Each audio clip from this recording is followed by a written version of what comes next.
全球异人入侵，所有人都会随机绑定一个单独的安全屋。每当夜幕降临时，都会有人敲门来寻求庇护。一旦错将一人放进房间，就会遭遇袭击。反之，庇护真人则可以获得100金币，金币能用来购买各种物资，升级安全屋。当安全屋等级过低时，异人将会直接破门而入，杀死。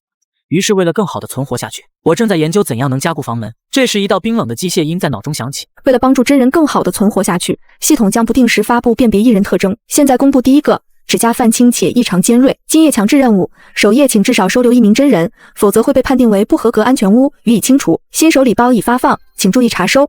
说完，机械音就消散了。我看着眼前的普通房门，脑子里想着泛青又尖锐异常的指甲，是像僵尸还是像女鬼？内抓一下，这门不就要碎了？还要收留一个真人，也不能是人就放进来吧？我呼出一口气，算了，现在想再多也没什么用。等晚上再说吧，还是先看看新人礼包有什么。我打开系统面板，上面简单分列了几个选项：商城背包聊天室。我打开背包，背包被分成很多个格子。选中礼包后，一道礼花炸开的特效过后，背包里多了几样物资：10盒红烧牛肉味自热米饭，1箱纯净水，1台手摇收音机，1把 AK47 突击步枪，4盒共120发子弹。我激动的差点喊出声，马上将步枪拿在手中，枪身冰凉，沉甸甸的金属质感，摸着就安全感十足。刚才那点不安瞬间烟消云散。我摸摸肚子，现在还不饿。先检查下这个随机分到的房子，这是个2居室公寓，门窗很普通，阳台护栏也不结实。要是一人强攻，根本撑不了几分钟，要赶紧赚金币升级才行。我透过猫眼往外看，楼道一片漆黑，只有应急灯发出微弱的绿光。这时机械音又响了起来，夜晚已来临，访客即将抵达。我马上握紧步枪，要来了。求求你快开门，我快撑不住了。听见是个女生，我暗中松了口气，男女力量差异大，即使这个女生有问题，我也有把握开枪。透过猫眼往外看，楼道里灯光太暗，只看到一个纤细的身影，浑身都在哆嗦，看着确实像被逼到绝境的真人。站在原地别动，把手伸到门缝里来，我要检查指甲。要是他犹豫或者不肯伸手，那我绝不啰嗦，直接开枪。门外的女生没有犹豫，马上就把手伸到门缝里。我打开手电，强光下淡粉色的指甲光滑圆润，没有半点泛青也不尖锐，心里稍稍放松了下，但还是没有放下枪。进来。我把门打开，枪口对准她的胸口。女生一进门就双手捂脸，哭得一抽一抽的。她穿着一件白色的 T 恤，淡蓝色的紧身牛仔裤，勾勒出纤细的腰肢和流畅的腿型。我把门反锁好，往后退了2步，拉开安全距离，语气冰冷：别装哭了，你是谁？现在外面什么情况？女生这才看到我手里拿着枪，哭声戛然而止，颤抖着说：我叫唐小玉，外面已经全乱了，到处都是异人，还有月亮变得特别奇怪，泛着诡异的红光，异人在红光里好像更活跃了。她顿了顿，又开始哭。我和室友林菲菲一起逃出来的，我们一起敲了很多安全屋的门，都没人肯开门。菲菲让我先找地方躲着，她去试试别的门，不知道她现在怎么样了。女生把手拿下来以后，五官精致漂亮，那双哭红的大眼睛更添了几分我见犹怜的感觉。只不过今时不同往日，我被她哭得耳朵疼，不耐烦道：别嚎了，她要是能活下来，以后还会见到；要是活不下来，你哭有什么用？在里面，快开门！我是菲菲，菲菲你别急，我这就给你开门。说完就要绕过我去开门，我一把用力拉住她胳膊。谁让你开门的？她急得眼眶发红，拼命想挣脱我的手，语气带着不解和哀求。我的室友菲菲，你快让她进来啊！我一把推开她，她哎呦一声倒在了地上。我没理会她，透过猫眼看外面，外面站着一个稍矮的女生。站在原地别动，把手伸到门缝里来，我要检查指甲。她犹豫着没有动，我心下觉得不好，不好，这个女生有点奇怪，怕是异人。这时唐小月在我身后急道：菲菲，你快把手伸过来，只要看一下就能进来了。听到唐小月的催促，菲菲缓慢地把手从门缝里伸了进来。手电的强光下，女生的手指微微弯曲，指甲泛着淡淡的青色，尖端尖锐的像爪子，在手电的照射下泛着诡异的寒光。唐小月在我身后倒吸一口气，不再说话。门外面菲菲见里面没动静，语气变得有些急躁：小月，快让我进去啊！不是说看一下手就行了吗？唐小月捂着嘴连连摇头，眼泪又涌出来。门外面菲菲见唐小月不回答她：小月，快让我进去！外面有好多异人！那力道根本不像一个柔弱的女生。趁着她撞门的间隙，我用力把门拉开，枪口直接对准她的胸口，没有丝毫犹豫，直接扣动了扳机。砰的一声枪响，子弹瞬间击中，菲菲发出一声诡异的嘶吼，强大的力道让她的身体狠狠撞在走廊的墙上，墨绿色的粘稠液体喷溅在墙上，散发着一股刺鼻的味道。抽搐了几下就没了动静。唐小月被这一幕吓得浑身僵硬，脸色惨白如纸，连哭都忘了，眼神里满是恐惧，看向我的时候眼神不自觉带了敬畏。我收起枪，语气平淡：看清楚，再敢心软，下一个死的就是你。唐小月连连点头：我知道了，我再也不敢了，我都听你的。看着他服帖的样子，这才对嘛！只有适应末世规则的人，才能活下去。我靠在墙边，把玩着突击步枪，继续等着访客。没等多久，脑海里的机械音响起。首页访客拜访结束，开始结算庇护结果。房主陆哲，庇护人类数量1，获得奖励金币100，金币已存入账户，可在系统商城进行消费。听到金币到账的瞬间，心里悬着的石头终于落了地。我立刻打开商城面板，毫不犹豫地直接点了门窗加固服务，刚好100金币。确认购买的瞬间，一阵轻微的装修噪音响起，声音不大，能清晰地感觉门窗都在震动。装修结束后，我伸手推了推大门，触手厚重，再也不是之前那种轻飘飘的门板了。窗子也变成了不锈钢，看着就结实。夜色越来越深，我走到客厅窗前，扒着窗户往下看，外面依旧一片漆黑，月亮的红光透过玻璃照进来。末世悄然而至，唐小月缩在沙发角落，眼里满是疲惫和恐惧，时不时看向门口，看样子像是被吓得不敢睡觉。见我走向卧室，她像是鼓起了很大勇气，一双大眼睛期待地看着我，声音软软的：“我有点害怕，这屋子里就我们2个人，我能不能和你一起睡？”我听到这话，眼神冷冷地看着他，指着侧卧：“少来这套，要么去那边床上睡，要么就在客厅的沙发。不管你在哪儿，没有我发话都不准下来。”唐小月脸上的表情瞬间垮了下来，气鼓鼓地瞪了我一眼。她嘟囔着起身，磨磨蹭蹭地走到了侧卧，躺下时故意发出了很大的动静。我看着她的样子，心里嗤笑一声，闹脾气也没用，我的地盘我做主。在床上睡了不知多久，我猛地睁开眼睛，第一反应就是去摸身边的步枪，指尖摸到冰凉的枪身，心里才彻底踏实。我起床看了一眼手机，下午4点了，离天黑没有多久了。才4点，天就黑了。次卧的门被推开一条缝，唐小月探着脑袋：“你醒了？”我笑眯眯地朝她走去：“我饿了。”“你想干什么？”走到她面前，1人1盒。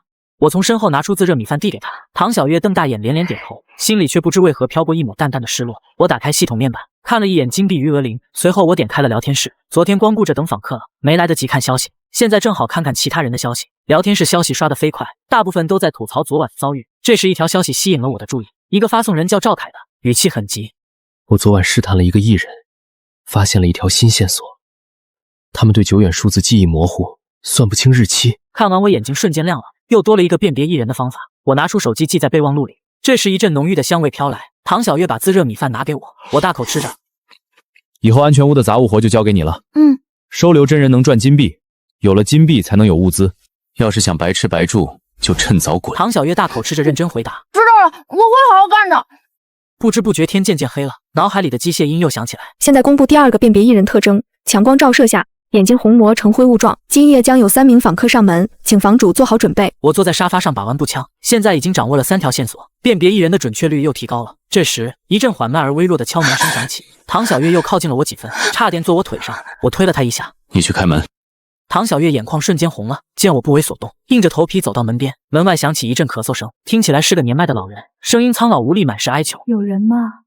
我身体不好，跑不动了，求求你开门。”唐小月眼神一动就要开门，我拍了她头一下，她回头瞪了我一眼：“老人家先别急，你把手从门缝里伸进来，检查一下。”门外的老人没有犹豫，缓缓将一只手伸了进来。唐小月打开手电，强光下她仔细看了看，回头对我摇了摇头：“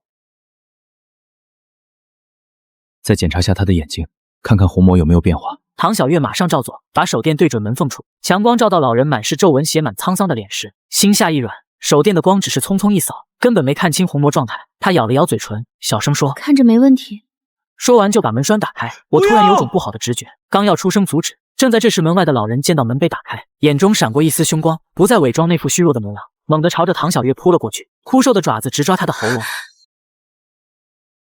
小心！我大吼一声，猛地从侧面冲过去，与此同时，对准老人胸口毫不犹豫地扣动扳机，砰的一声枪响，子弹瞬间击中，一人胸口爆出几个血洞，直挺挺向后拖出一段，抽搐几下就不动了。墨绿色的粘稠液体喷溅在门板上，散发着刺鼻的味道，和昨晚击杀的一人一模一样。我喘着粗气，盯着瘫坐在地上的唐小月，后背已经被冷汗浸透，刚才生死就在毫厘之间。你在干什么？我怎么教你的？唐小月脸色惨白，嘴唇哆嗦着说不出话，眼里全是慌乱和后怕。你心软同情他，刚才要是我晚了1秒，现在躺在地上的就是你。唐小月的眼泪瞬间涌了出来，她低着头，肩膀不停颤抖。我知道错了，以后我会好好检查，再也不会疏忽了。她抬头看着我，通红的眼睛里满是委屈和愧疚。我再也不会心软了，我只听你的，不要赶我走。我不为所动，冷冷地看着她。这是最后一次，如果你还不能适应现在的末世，你自己找死。不要拖累我。唐小月眼神坚定，重重点头。把门板擦干净。我坐在沙发上，手里拿着枪，看着唐小月跪在地上抖，着手擦地板。没等多久，一阵急促又粗暴的敲门声，咚咚咚的力道极大，门板被震得微微抖，感觉墙上的灰都在簌簌的往下掉。正在擦地板的唐小月被吓了一跳，赶紧开门，别装死！老子是真人，再不开门，等老子破门进去把你弄死！我听着眉头一皱，唐小月眼神里闪过一丝恐惧，下意识往我身边靠了靠，小声说：“他听起来好凶。”怕什么？我拍了拍他的胳膊，示意他冷静。是真人还是异人，查过就知道。就算是人，敢在这里撒野，也照样收拾他。门外的人见语气更凶了，狠狠踹了一脚门板。里面的人听见没？再不开门，老子就砸门了！唐小月深吸一口气，手里的手电紧紧攥着。别嚷嚷，把手伸到门缝里来，检查完没问题就放你进来。门外的男人骂骂咧咧了几句，不耐烦将一只手伸了进来，语气嚣张。查，给你查！要是耽误了老子，有你好果子吃！我凑到门缝边，借着唐小月手电的光，仔细看了看她的指甲淡黑色，修剪得很短，不清也不尖，符合真人特征。唐小月又把手电对准她的眼睛，仔细照了照，回头对我摇了摇头。唐小月打开门缝，语气依旧紧张：“进来吧。”男人一把推开房门，大摇大摆地走了进来，身材高大魁梧，脸上带着一道狰狞的刀疤，手里还攥着一把弹簧刀。进门就四处张望，眼神贪婪地扫过茶几上的弹药和剩下的自热米饭。妈的！没想到这破公寓里还有这么多好东西，看来老子来对地方了。他转头看向我和唐小月，从今天起，这安全网归老子了，你俩给老子当跟班儿，敢不听话，老子就一刀捅死你们！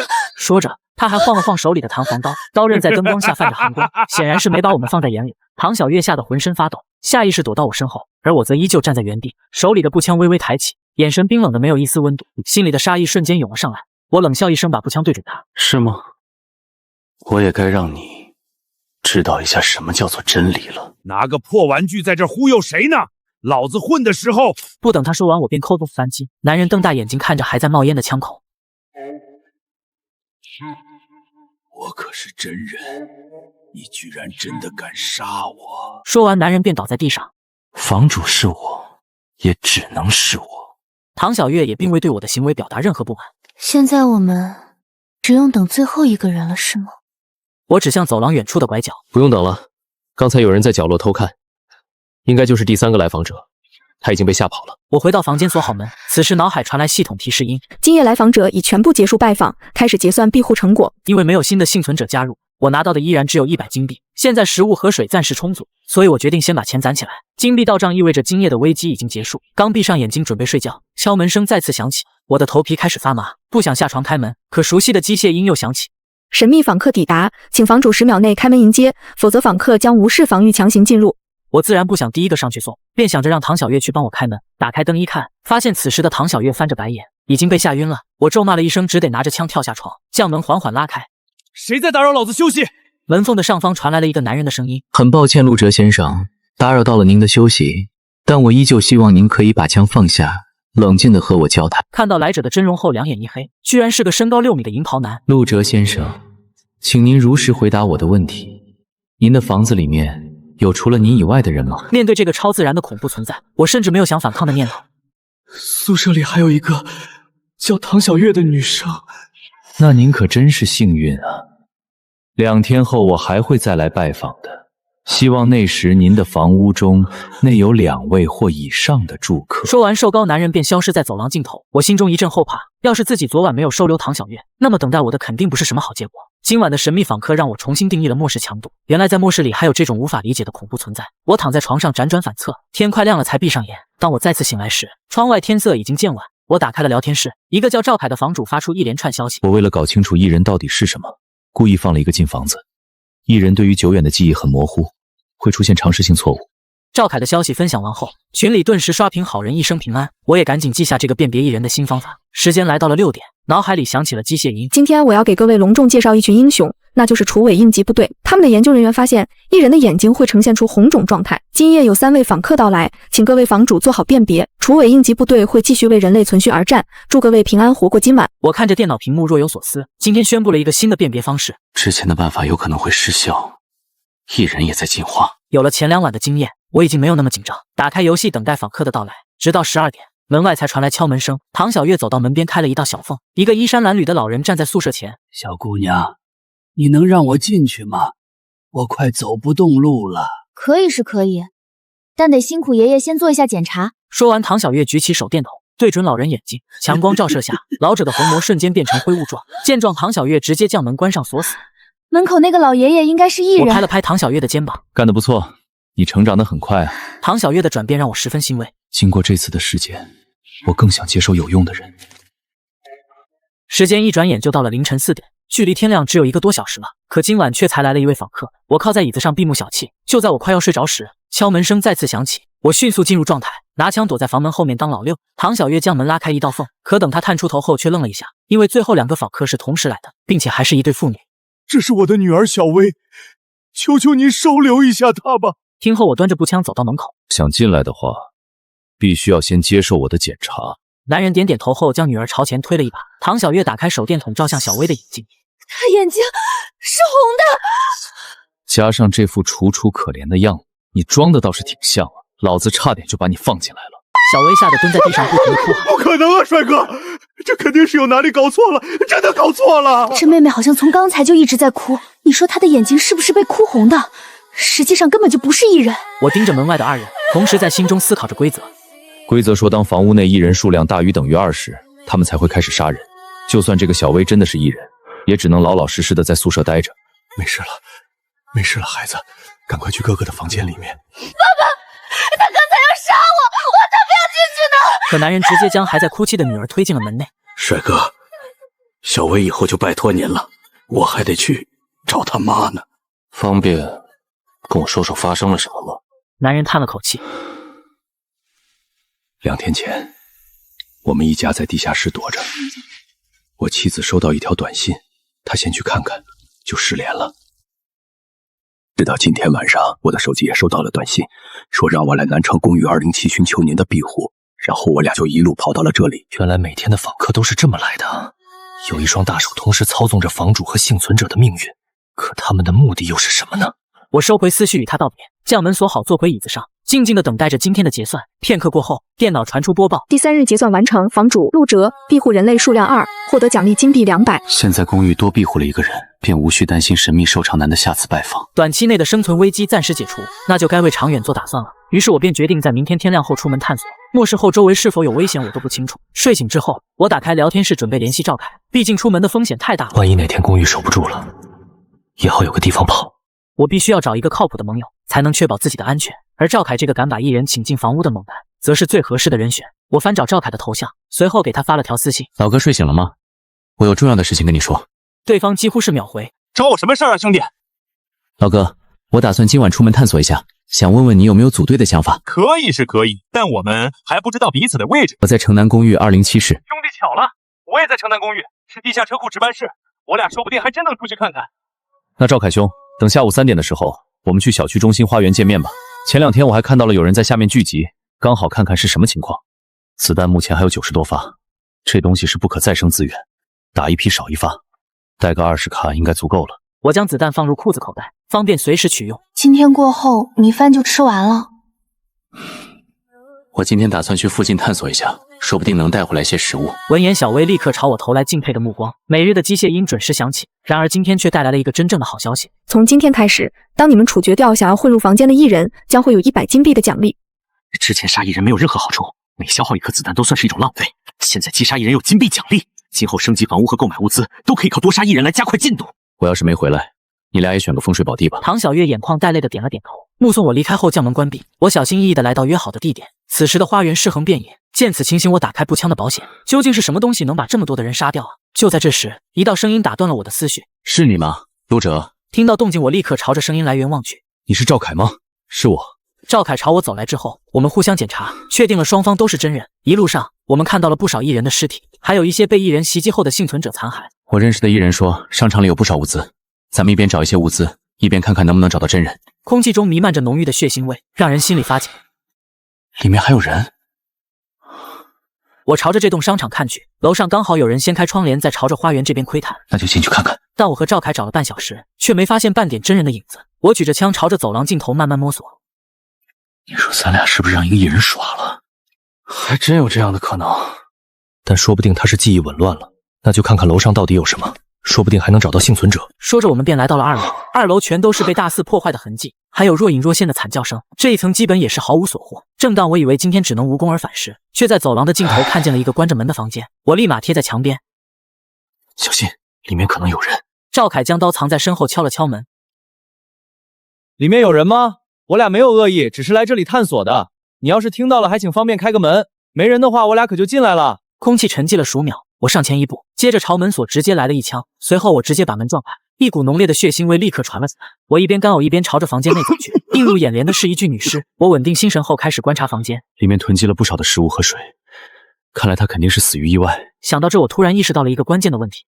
2天前的那个瘦长苍白男可能来过，他应该会杀死没有收能其他人的房主。我看向死状凄惨的女尸，这女的是被那个瘦长苍白男杀的。我的话音刚落，身后却突然传出苍白男人的声音：“陆先生可真聪明啊！”我顿时感觉如坠冰窟，扭头看去，只见那瘦长苍白男正面带微笑的看着我。你怎么在这儿？苍白男笑眯眯的盯着我。我正在拜访这栋楼里面的房主呢，所以才会出现在这儿。外面这么危险，还请先生能待在自己的房屋中，不要出门。我摸不透苍白男到底要干什么。我的事情就不用你来操心了。苍白男听到这话愣了一下，不过依旧笑嘻嘻的看着我。对了，陆哲先生，我今天发现有很多房主似乎会主动攻击艺人，你们人类的生存策略好像发生了些许的改变。我的创造者对此十分不满，所以从明天起，艺人们也会直接对房屋发起进攻。我就不打扰陆先生探险的雅兴了，待会儿在您宿舍门口见。陆哲，你动一动啊！我突然反应过来，一脸迷茫的看向赵凯。赵凯这才松了一口气。哥，你下次能不能别这么吓人？刚才你说完话以后突然就不动了，我还以为你被上身了呢。那还真差不多了。但我又察觉到了一丝不对。赵凯一直守在门口，却没有看在瘦高男人离开，难不成他还会瞬移？我决定过会再将刚才发生的事告诉赵凯。时间差不多了，咱们先把这屋的食物带走，等以后有机会再出来找超市。我也是这样想的。接着我们便开始整理物资。这女生房间里面的食物不算少，里里外外弄出来了2大袋子。我的书包直接塞得满满当当，而赵凯则是找了一个手提袋，把另外一半给拎上了。我哼着小曲来到了门口，正准备离开，却听到走廊中有些细微的脚步声。我将手电筒朝着走廊照去，眼前的一幕让我倒吸了一口凉气。我原本以为门外没人，可等光一达才发现，成群的艺人聚集在走廊，那些被照到的人全都瞳孔灰雾状或者双眼血红。快跑啊！外面全是艺人！我愣住片刻后扭头就跑，逃跑时还不忘提醒赵凯。我的话音刚落，就有一道身影跌跌撞撞的冲进我面前，我抬手就是一枪，那艺人的头连带着肩膀被直接崩飞。随着枪声的响起，外面的其他艺人也蜂拥而至，场景堪比高中生去食堂抢饭，想从楼道逃跑已经不可能了。赵凯打开窗户，直接从2楼跳了下去。见状我心一横，跟在赵凯后面跳了下去。我们立马朝着各自房屋开溜，甚至都来不及打声招呼。我看着那些艺人像下饺子一样从2楼窗口涌出，汗毛都竖起来了。我骂了一声后，继续朝着自己的宿舍楼跑去。此时艺人和我的距离差不多1000米，好在我并非是天天办公的社畜，这点距离对一个身强力壮的男大学生来说是要命的。累死我了！死腿，快跑啊！可才跑了5分钟，我已经感觉要把肺给喘出来了。身后的艺人正在步步紧逼，好在我手上的步枪也不是烧，每次快要被追上的时候，就会往身后放2枪，等子弹消耗的差不多了，我也终于跑到了宿舍楼下，朝上看去。陆哲哥，快抓住绳子！咱们这栋楼里面也有艺人，千万别走楼梯上来！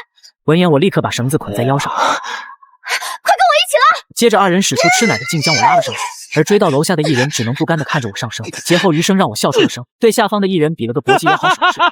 还想弄你陆爷爷？再练2年吧！然而一直稳步上升的我突然感到一阵失重，我惊慌地望去阳台，你们2个在上面干什么？唐小月随即把头伸出阳台。对不起，陆哲哥，是有人在宿舍外破门，我和小维被吓了一跳。赶紧拉我上去，我来看看是怎么个事儿。陆哲哥，你没事吧？有没有哪里受伤了？我无视了唐小月的关心，赶紧冲向自己的柜子。先别管这些，让我看看门口是什么情况。补充好子弹后，我立刻就冲到了门口。虽说原本的门窗已经被加固，但却也无法抵挡长时间的冲撞。就在我想上去看看什么情况时，一柄斧刃直接穿透大门劈了进来。我先是被吓了一跳，气得直接骂了出来：谁的屁瘾犯了，也不知道控制这一点儿！这个门可是我花100金币升级的，你们这帮畜生赔我的门！说完，我顺着洞口瞄准门外，一连串的枪响过后，门外再无动静，绿色的血液顺着门缝流淌进来。我凑到洞口朝外看了一眼，周围是一片狼藉，但也没有了危险。直到这时，我才脱力的坐在了地上。陆哲哥，你没事吧？我没事，就是有点累。我去洗个澡，你在这儿先守着。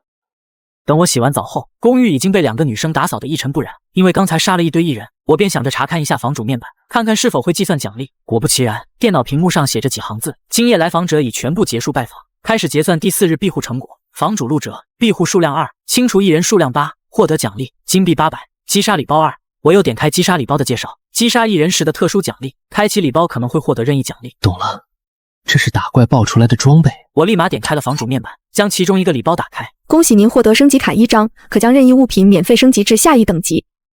这东西不错啊，不过用来升级门的话就有点亏了，还是留到以后再用吧。接着我又打开了一个礼包，这次获得了一些基础建筑材料。基础材料也还算不错了。我思考着未来可能面临的威胁，只提升大门肯定是不够的，要想办法升高安全屋的反击能力。想到这，我打开了商店选项，开始翻找商店类别，突然看到了其中一个选项炮塔。我点开一看，里面是各种主动防御武器，从人为操作的弓箭塔到能够发射炮弹的炮塔，这里面应有尽有。越高级的炮塔所耗费的资源和金币也就越昂贵。除此之外，炮塔的安装也有着必备的指标，其中最为重要的就房屋面积，面积不够大肯定安装不了高级炮塔，不然一炮下去能不能弄死1人不知道，但一定能把我的宿舍给震塌。我现在唯一能造的就是简易弓箭塔。我打开弓箭塔的介绍，简易弓箭塔需要1人操作，1人装填，可对无防护目标造成杀伤。建造弓箭塔的材料大概需要2000金币，但好在我刚才从礼包中开出了不少的材料，剩下的自己再补600金币就能把弓箭塔给造出来了。随后我又将剩下的500金币全部用于升级门窗。升级门窗成功，开始安装。随着系统的提示传出，门外传来一阵装修声。10几分钟的嘈杂过后，公寓的大门换成了一个大钢门，门上猫眼变成了观察窗，还有能将武器伸出去攻击的洞口。我兴奋地看向唐小月，这可比之前有安全感多了。之后我再也不用以身犯险检查访客了。你什么时候以身犯险了？明明每次都是我去开门。不要在意这些细节。随后我又打开了仓库面板，安装弓箭塔。足足过了差不多半个小时的时间，弓箭塔才终于建造完成。建造完成的那一刻，宿舍中突然响起了系统的声音：恭喜房主将宿舍防御等级提升至3级，房主已拥有庇护更多人的能力，每日幸存者结算奖励增加100金币。闻言我惊喜万分，升级以后还有这种奖励吗？从明天开始，每庇护一个幸存者就能结算200金币了。这个你也太厉害了吧！谢谢你，我以后会报答你的。你别报复我就行。在我将宿舍整体升级过后，也终于迎来了第一个访客。不用想，肯定是瘦长苍白男。我将大门的观察窗打开，苍白男的脸刚好就贴在上面。我想问陆哲先生一个问题，请您如实回答。在您房中，有除您之外2个及以上的幸存者吗？有的，又多了个18岁的小姑娘。那您真是艳福不浅啊！希望您下次还能这么好运。我2天后还会再次拜访，到时候您的房屋内要有最少4个幸存者。请您一定要活到与我见面的时候。苍白男说完以后便离开了。这时躲在侧卧的唐小月才把头伸了出来。那个跟鬼一样的男人究竟是从哪儿出来的？好可怕啊！但他给我的感觉像是一种检察官，他会检查房主们是否完成了他设定的庇护目标，而没有完成的将会被直接清除。那之后他给我们提的要求越来越高，直到我们无法完成呢？那我也不知道，不过我觉得一定会有办法的。只要活着，咱们就还有机会。我的房屋能升级，总有一天会升级到1人无法破开防御的程度。我们说不定能一直坚持到末世结束呢。陆哲哥，有你这句话我就不怕了。我和小薇都相信你。折腾了一天，我们都累极了。在升级后房屋的保护下，我难得睡了个安稳觉。第2天醒来后，看着聊天室聊天记录，兄弟们还好吗？我感觉大家都不到群里面说话了。有没有可能大多数房主都死了？咱们这些算运气比较好的。还真是。我查看了一下区聊天室房主群，里面70%的头像都已经灰了，剩下的也只有30多人还活着。好在赵凯的头像依旧是亮的，这时他也在群里冒了个泡。无论如何，大家都先尽力活下去吧。今天的播报快开始了，先干正事。随着时间到达6点，播报也准时开始，冰冷的机械音准时响起。我现在听到这个声音就有些恶心，因为听到它就代表着灾难依旧进行，所有人还需要在末世中继续挣扎。各位幸存者们，真是久违了。继昨天宣布杀死1人可以获得奖励之后，大家有没有对此进行过尝试呢？击杀榜稍后会在各个区域的房主群中公布，各位可以看看自己是否榜上有名。同时，今天我依旧为大家带来了一个好消息。除伪应急部队已经对1人完成了初步的研究，从今天开始，我们的英雄们将会深入到各个区域开始探索。各位房主看到应急部队人员请勿惊慌，并且全力配合应急人员的调查，违抗者将会遭受责罚。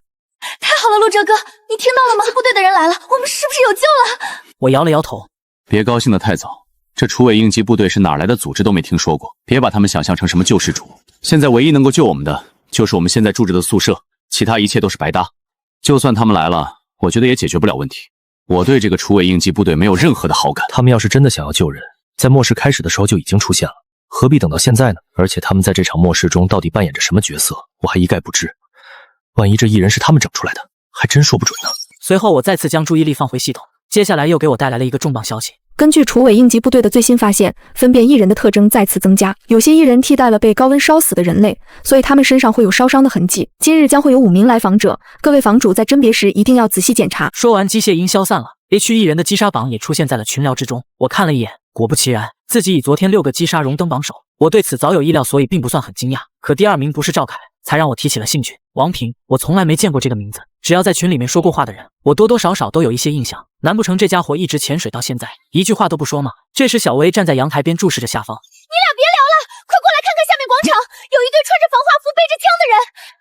我和唐小月立刻来到阳台朝下眺望。原本躺满死尸的广场上，现如今停放了7、8辆皮卡车，车上下来了几十名身着防化服、身后背着枪的士兵，他们正把周围的尸体搬运到车上。很快广场上就不再那么触目惊心，看到这一幕的不只有我，其他幸存者看到楼下的士兵后都爆发出了欢呼，有些人聚集在床边摇旗呐喊，有人更是直接跑到了楼下去欢迎自己的救世主。小薇见状也想站起来呐喊。你干什么？小薇掰着我的胳膊天真的看向我。你拦我干什么？这些人不就是新闻里面说的楚尾应急部队吗？他们过来不就是为了来救我们的吗？我无语的扶额。谁告诉你他们是来救人的？末世前的时候，新闻都不见得能全相信，现在都已经末世了，你还这么天真呢？被我这么一说，小薇终于稍微冷静了下来。不过这18岁的少女骨子里面总有一股叛逆，她还在嘴硬。别异人的方式不就是他们发现的吗？他们要不是为了救人的话，跑到我们这儿来干什么呢？说得好，那你猜猜他们是从哪儿弄到这么多正常人和异人去完成他们研究的呢？这下小薇彻底哑口无言了，心中也掀起了轩然大波。我将小薇推进宿舍后，将窗台拉上。你要接受和学习的东西还有很多，想在我这边住，也需要做出自己的贡献。我将今天晚上大家吃完后的餐盘递到小薇手上。从今天开始，宿舍里面的内务都交给你来干了。前2天你刚刚过来，还需要适应，让你吃2天白食也没什么。以后要还以为自己能不付出劳动就可以获取食物，那你趁早还是滚出去吧。我可不会仗着小薇漂亮就对她降低标准，想要被收容和保护，那就必须得付出自己的劳动。小薇看着自己手上的餐盘有些不可思议，她长这么大从没干过这种事情。唐小月叹了口气，走上前去准备接过餐盘。还是我来吧，你先在旁边学一下，之后就知道该怎么洗了。不，就让他去。我抬手拦住了唐小月。去就去。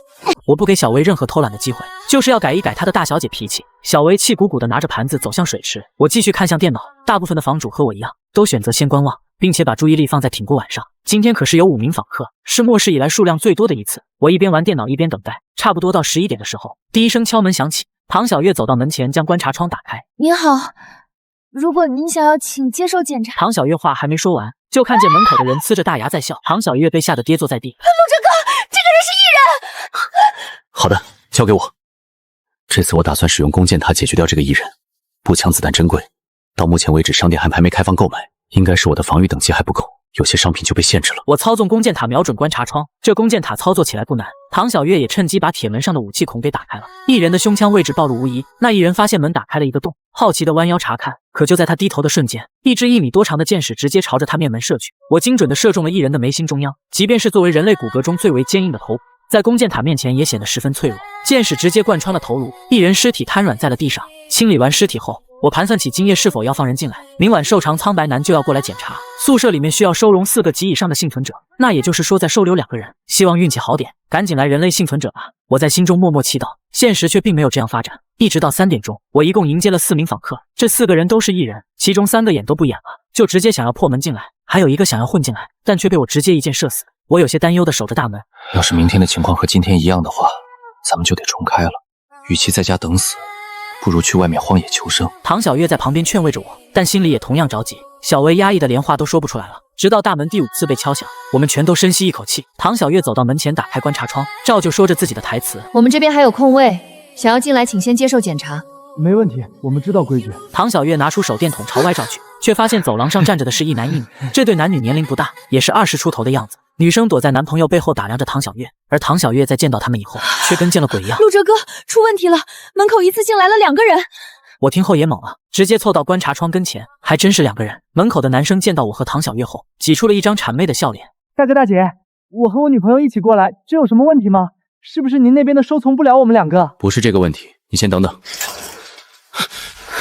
我不知道是不是自己记错了，所以问你一件事情：今天新闻里面是不是说过今天的访客是5人？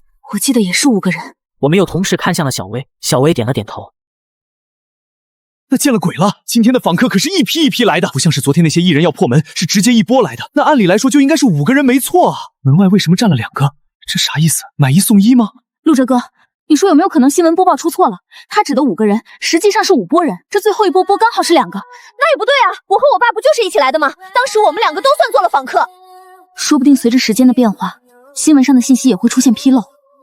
倒是有这个可能，你们先别急，我去问问。我想到聊天室从今晚开始就不会禁言了，于是立马询问其他人是否遇见这个情况。然而不仅没有人遇到类似的情况，我的消息反而在群里传播了恐慌。每天的系统公布的新闻重要性，对我们这些房主来说不言而喻，甚至可以说，房主们是依靠着新闻提供的信息存活的。现在告诉他们，新闻都已经不可信了，那他们该相信什么呢？一时间，我也不知道该如何处理门口2人。为了应对瘦长苍白男的检查，释放是杀我也拿不准。此时门外的敲门声再次传来，哥，你们要是不愿意收容的话，我和我对象可要走了，再过一会儿天就要亮了。我们要是再找不到安全屋，就要出大事了。我叹了口气，准备将这对小情侣放走，将希望寄托于明天。正当我再次将观察窗打开，准备让2人离开时，一阵断断续续的电流声突兀的出现。信息有误，多出了1个人，他们有些越过了我们的关。唐小月和小薇瞪大眼睛，同时看向书架上手摇收音机。一直以来被我当成装饰物的收音机，刚好在此时传来了陆陆续续的信号。唐小月惊讶地抓住了我的胳膊，陆哲哥，这收音机好像说的是我们今天的事情啊！我听出来了，我也十分意外。我从未想到这收音机竟然还能接收到信号，看来明天得研究一下。随后我又将注意力放在了门口的这对情侣上。如果按照收音机上面的说法，那今天的超员并非只有我遇到，而是楚委应急部队那边的信息有误。既然这样，我就不用怕了，直接把2人当成正常的幸存者检查就好。你们2个不用走了，我这儿可以容纳得下你们2个。不过想要进来之前，得先接受检查。那您得快一点了，马上就要天亮了。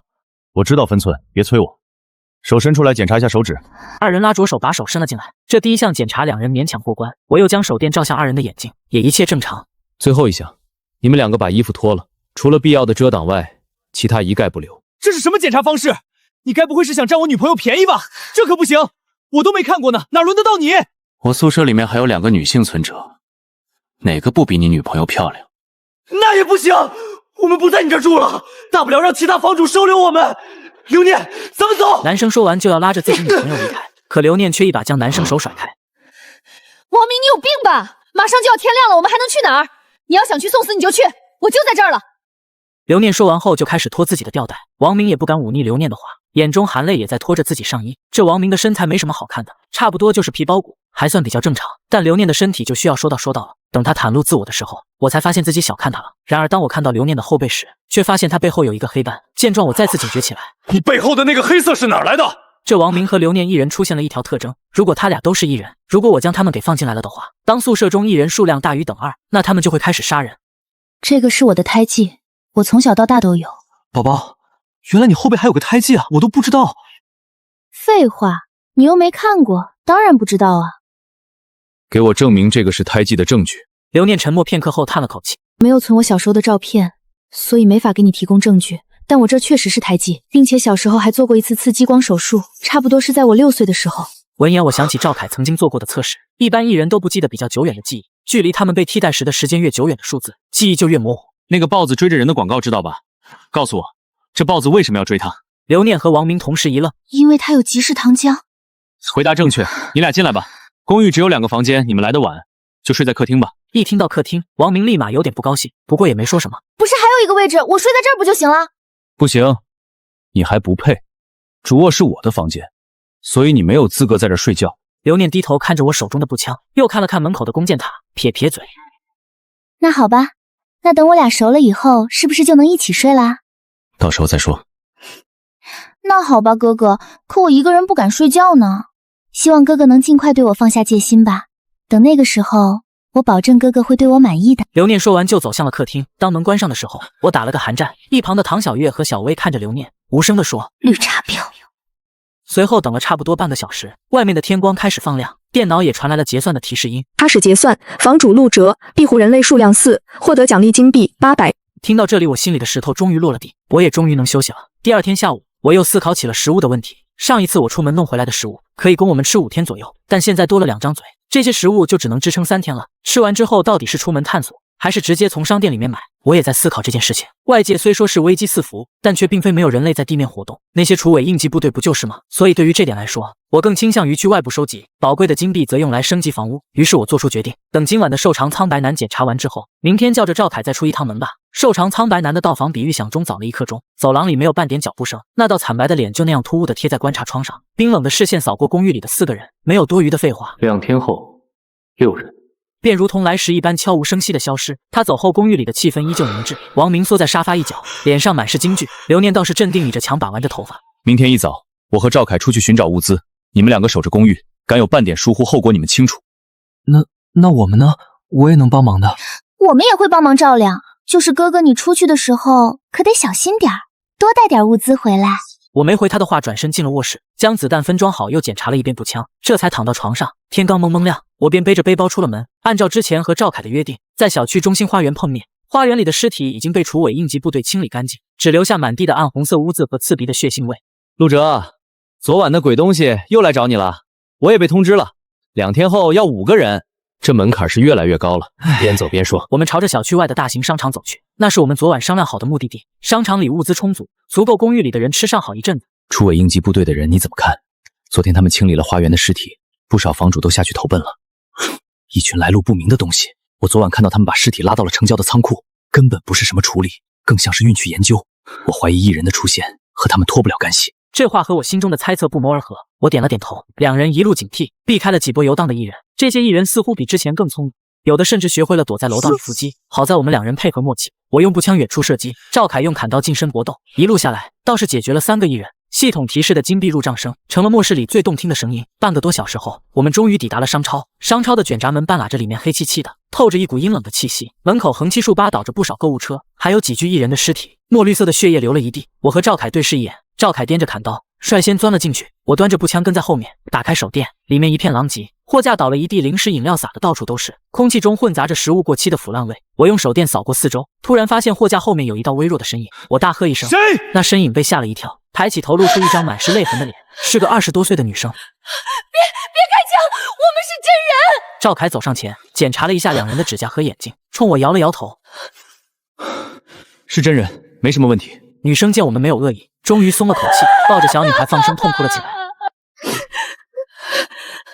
我叫林婉，这是我妹妹念念，我们俩躲在这里3天了，外面全是异人，我们不敢出去。我看着姐妹俩，心中一动。跟我走吗？我有安全窝，能保护你们。林婉愣了一下，随即拼命点头。走，我们跟你走。我和赵凯收拾物资，林婉抱着念念在一旁帮忙。小女孩很乖，不哭不闹，只是紧紧抓着姐姐的衣角，偷偷的看我。超市里的物资比预想中更多，我装了满满2个背包，饼干罐头、矿泉水，这些东西足够公寓里的人支撑半个月。回到公寓，唐小月和小薇看到我带回了2个人，还有满满2背包的物资，都露出了惊喜的表情，欢喜的过来帮忙。王明和刘念也凑了过来，看到林婉母女，刘念嘴唇动了动，最终却没说什么。公寓里一下子挤了6个人，感觉有点转不开身，不过也算暂时满足瘦长苍白男的要求。对于能活下去，拥挤点也不是那么难以接受。说话间响起敲门声，我一愣，看了下时间，正好是12点，现在应该是睡觉的时间才对，怎么会有人来敲门？难道异人已经进化到能在白天来访了？带着疑问，我警惕地打开门上的观察窗，看到在门口的是2个穿着生化服拿着枪的人，是厨艺救援队。他们其中一人说，明天我们会从你这儿带走1个人，今天是先来通知你的。凭什么要给你们？我们是通知，不是征求你的意见，如果不交，那就别怪我们不客气了。说完转身就走了。我关上观察窗，打开系统的聊天室，打算联系下张凯，问问他那边的情况。连续发了几条都不回，难道出什么事了？这是唐小月给我送来泡好的泡面，虽然这次我带回来2大背包的食物，但是我们人数也在不停的增加，还是要省吃俭用。我让唐小月给每个人分了1瓶水、1个泡面或者面包。念念是小孩子，正在长身体，所以多给了1包饼干。我一边吃着泡面一边想着，偏偏厨艺救援队也是明天来要人，可是我这人数刚好够应付苍白男，如果在白天交出去，晚上苍白男来的话要怎么办？就在我头痛之时，忽然听到旁边传来一阵哭声，我走过去。怎么了？哥哥，我刚才没吃饱，看这小丫头饼干也不吃，我就帮她吃一点。你不干活在这白吃，还抢小孩子的食物。念念也是饿了，要不再给我们分点吃的？这些人以为现在是什么时候？还是像之前一样，食物随便去超市就能买到吗？今晚的访客由你来检查，在我这儿谁都不能白吃饭不干活。哥哥，是你和我一起检查房客吗？是你自己。说完，我走到念念身边，对抱着她的林婉说，对付异人你不敢反抗，怎么别人欺负到头上你也不敢反抗呢？林婉看着我红着眼眶，我看着他们顿时感到头大。我回到卧室，这时唐小月进来。陆哥，明天你想交谁出去？这个厨艺救济队现在还不知道是什么来路，他们要这个人去干什么也没说清楚。不过你放心，无论如何也不会把你交出去。他这才放心的出去。转眼到了晚上，唐小月看着刘念，免得他放异人进来。小薇操作弓箭塔，你们互相配合。我打开系统聊天室，果然大家都在讨论明天要交出一个人的事。房主甲，这个厨艺救援队是哪里来的？有人知道吗？房主乙，明天要交出一个人，各位房主你们选好了吗？房主丙，他让交就交啊，老子就不信了，不交能怎么样？我仔细看过，经过这几天只有20几个房主是在线状态了。这时唐小月叫我，陆哥，我赶紧走出卧室。怎么了？今晚来访的艺人有点怪，力气比昨天大了很多，情绪也更暴躁了。艺人的进化比我想象的要快，太可怕了。我疑惑地看着唐小月，刚才检查一个艺人的时候，有个艺人抓了刘念一下，不过艺人已经被小薇击杀，刘念是被吓到了。我检查了一下门，发现钢板上被撞出了几个坑。现在我这是3级防御，竟然撞成这样，看来要赶紧升级防御。如果跟不上艺人的进化速度，早晚要被艺人破门而入。这时刘念突然抱着我的大腿，哥哥，你让我做别的吧，我不要检查来访者，太可怕了。那你是想出去搜索物资？那你想击杀艺人给我赚金币？刘念又摇了摇头，这不干那不干，你还挑上了？哎，你干什么呢？你怎么能这样对我的宝宝？怎么不服？有话好好说嘛，咱们去那边，不理他。要不是因为苍白男要求人数，我连门都不想让他们进。待到天亮，果然又响起熟悉的系统结算声音。开始结算，房主陆哲，庇护人类数量6，获得奖励金币800，获得击杀奖励400，获得击杀礼包乘2。我一阵惊喜，竟然有击杀奖励！今晚是小薇在操作弓箭塔，没想到也能结算奖励，难道是因为使用的是系统弓箭塔？这个等着后面再验证一下。可是我又疑惑的抬头看着林婉和林念念，为什么庇护他俩没有奖励金币呢？从人数看，他们明明是真人。这时我注意到系统旁有个红色的感叹号，我点开一看，安全屋庇护人数超出现有能庇护数量，需要提升等级，另提升安全屋舒适度可以增加结算金币。我才恍然大悟，原来安全屋的庇护人数是有限制的。我看着眼前这个房屋的空间确实是太小了，不要说舒适度，现在几个人都不能同时在客厅活动。我点开系统看着账户里面的余额，金币数量还不够。我现在紧急的事情有2个，一个是要尽快提升安全屋的防御，一个是要提升安全屋的庇护人数。如果把舒适度提升上来，还能增加金币数量。也就是说，如果人数足够多，那我每天能得到的金币是源源不断的。而提升防御可以放在明天或者后天有更多金币的时候。想到这，我果断点开商店的升级页面，找到升级房屋，点中增加卧室和侧卧。房子突然微微的震动起来，在卧室和侧卧的旁边的位置发出了装修的声音，空气中仿佛有个透明的墙在阻挡。等了差不多半个小时后，装修的声音同时停止。我看着卧室和侧卧旁边多出来的一扇门，打开走了进去，都多出大概50平的样子，能分别放4张床。我在商店买了床放上去，又买了8个小桌子放在床的旁边，其他的就暂时先不买了。现在能有个干净的床能躺着睡觉已经是非常舒适了。我把原来的卧室命名为1号卧室1号侧卧，新增加的命名为2号卧室2号侧卧。王明看着新增加的卧室和侧卧，我和宝宝可以到这里住吧？我点了点头。这间卧室你俩还有你俩，你们4个一起住。哥哥，这间卧室这么多人，我想和你一起住，要不然我去那个2号侧房也行。你不想睡床，那就继续睡在客厅。刘念不情愿地进了2号卧室，我准备回1号卧室睡觉，看到小薇站在卧室门口，显然是在等我。怎么了？小薇双手握在一起，不安地看着我。进来说吧。他跟进来以后连忙说，我现在已经能很熟练地操作弓箭塔了。你学得很快，那我能算是有贡献的人吗？你之前不是还想去找厨艺救援队，现在更好有这个机会。虽然不知道他们要人的目的是什么，但是想来那边待遇肯定比我这儿好，没准能自己住一间房呢。我不想去，我会学着做更多的事，你不要把我交出去。要是舍不得我，那就不去。我想留在这里。小薇走后，我躺在床上想着，这个厨艺突击队要每个房主交一个人，是做什么呢？是扩充队伍？不知不觉带着疑问睡着了。等我睡醒看手机，已经是下午3点。走出房门，看到小薇站在阳台往外看，我走过去，看到窗外楼下的小花园里停着2辆车，10几个穿着生化服拿着枪的人围着不远处一栋楼的楼门，看他们一副警戒的样子。我问小薇怎么回事？半个小时前2辆车就开过来了，然后就一直围在那里。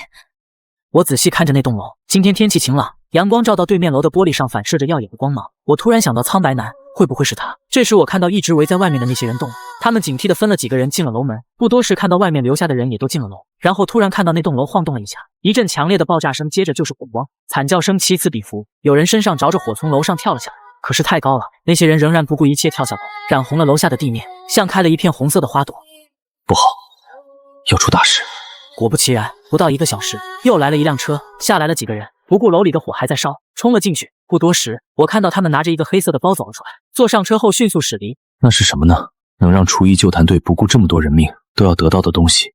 今天下午的气氛极其沉默，我坐在沙发上玩着手机游戏，其他人都在房间没有出来。如果厨艺救援队的人非要带走一个人，那就试试看谁的枪厉害了。这时敲门声响起，我心里的石头落了地，终于来了。我把门打开，门外果然是身穿生化服拿着枪的队员。他们看到我开门，你们这里有几个人？还有位置有？什么意思？我们有队员受伤了，想找个房主收留我们。我这倒是还有位置，要让我先检查一下。我明白，按照规矩检查。你们去那儿吧。我侧身让他们进来，他俩扶着受伤的人进去了。安置好后，那个队员出来了，他介绍道：“我叫冯辉，是这支队伍的队长。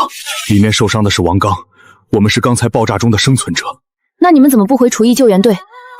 我们任务失败了，按照规矩回去也会被罚，而且没人知道我们3个还活着。你们的惩罚是什么？”冯辉没有再回答，我也就没有继续问下去。一直到晚上都没有人再来敲门，看来厨艺救援队今天不会来了。冰冷的系统音准时响起。今天起将不再公布分辨艺人特征，稍后将更新艺人击杀榜，位列前3的房主有额外奖励。今后来访者将不会统计数量，各位房主要努力活下来。我听完彻底愣住，难道艺人已经进化到系统也难以分辨的地步了？我后背冒出冷汗，系统也没办法统计今后来访者的数量了吗？这是出了什么事？如果没办法通过系统得知消息，那我们怎么办？这时我发现张凯回复了我的私信。兄弟，我这出大事了！昨天我外出回来的时候，发现我屋里有真人被艺人杀死了。你之前没好好检查？不是，是没分辨出来。今晚我这屋里就剩下2个人了，那鬼东西来了的话，估计我也活不过今晚了。如果我明天没回复你信息，你来我这儿把物资全拿走吧。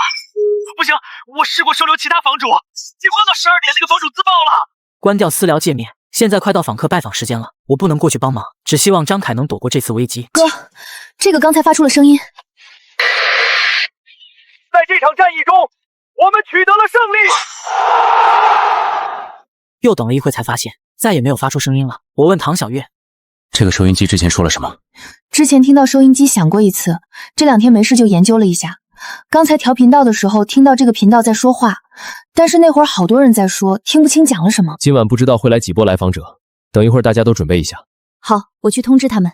唐小月说完就走了。很快响起一阵暴躁的敲门声，门外的人似乎很急，门被敲得又震又响。还是刘念去开门检查，他刚打开观察窗，就听见他刺耳的尖叫。我抬头看过去，刘念急急向后退去，只见观察窗伸进来一只胳膊，胳膊干瘦硬黑，5个指尖尖锐泛着青黑色。还好刘念反应快退得及时，不然被抓一下怕是要皮开肉绽。我赶紧去厨房找了几把菜刀，甩了甩挑了一把还算趁手的。我来到门口，那只胳膊还在四处乱抓，掂了掂手上的菜刀，用力砍了下去。外面的敲门声短暂的暂停，然后就是更加大力的敲门。那不像是在敲门，更像是在砸门。从观察窗的窗口又伸进来4、5只胳膊，各个方位胡乱的抓着。我拿着菜刀又砍了一只。去把王明喊出来，别躲在屋里装死。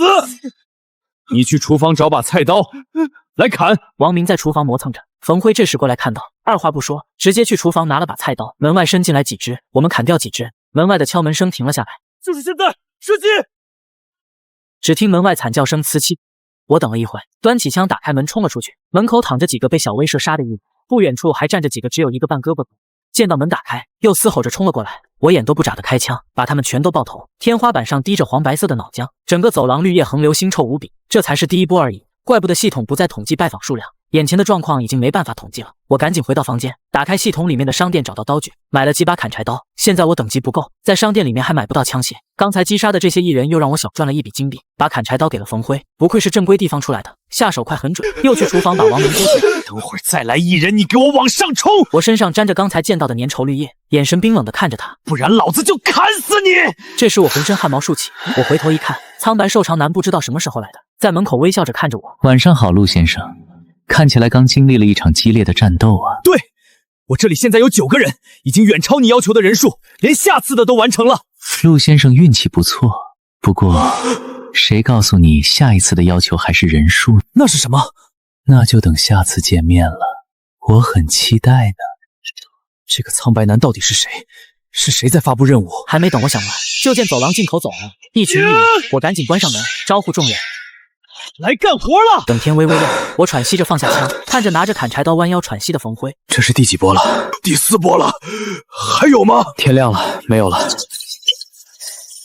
刘念，你和林婉把门口打扫一下。我看着王明，拍了拍他的肩，干得好。接下来打算怎么办？那鬼东西下次指不定要多少人。我喝了一口水，看着天边依旧泛红的月亮，眼神坚定。守好这公寓，多找些幸存者升级防御。不管是异人亦或是那瘦长苍白男，想要动我的人，就得先踏过我的尸体。我知道未来的路会更加艰难，会有更多的危险，更多的未知，但只要这公寓还在，只要身边的人还在，我就会一直守下去，带着他们在这末世里杀出一条生路。